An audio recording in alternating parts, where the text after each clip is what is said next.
दोस्तों, अल्लामा इकबाल साहब की एक नज़्म पेश करना चाहती हूँ। उम्मीद है कि आपको पसंद आएगी। सजदे इश्क हो तो इबादत में मज़ा आता है। सजदे इश्क हो तो इबादत में मज़ा आता है। खाली सजदों में तो दुनिया ही बसा करती है। लोग कहते हैं कि बस फ़र्ज़ अदा करना है। लोग कहते हैं कि बस फ़र्ज़ अदा करना है। ऐसा लगता है कि कोई कर्ज़ लिया हो रब से। तेरे सजदे कहीं काफिर न कर दे ऐ इकबाल। तेरे सजदे कहीं काफिर न कर दे ऐ इकबाल। तू झुकता कहीं और है और सोचता कहीं और है। कोई जन्नत का तालिब है तो कोई गम से परेशान है। कोई जन्नत का तालिब है तो कोई गम से परेशान है। ज़रूरत सजदा करवाती है, इबादत कौन करता है। क्या हुआ तेरे माथे पर है जो सजदों का निशान। क्या हुआ तेरे माथे पर है जो सजदों का निशान। कोई ऐसा सजदा भी कर जो छोड़ जाए ज़मीन पर निशान।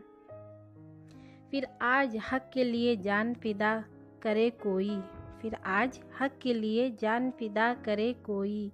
वफा भी झूम उठे ऐसी वफा करे कोई। नमाज 1400 सालों से इंतज़ार में है कि नमाज 1400 सालों से इंतज़ार में है कि मुझे सहाबियों की तरह अदा करे कोई। एक खुदा ही है जो सजदों में मान जाता है।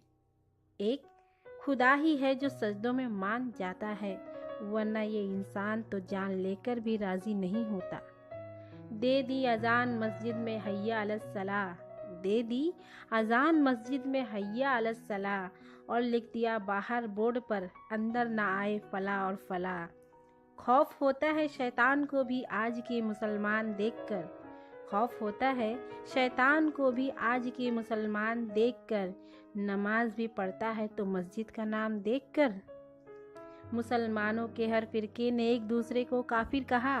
मुसलमानों के हर फिरके ने एक दूसरे को काफिर कहा और एक काफिर ही है जो उसने हम सबको मुसलमान कहा।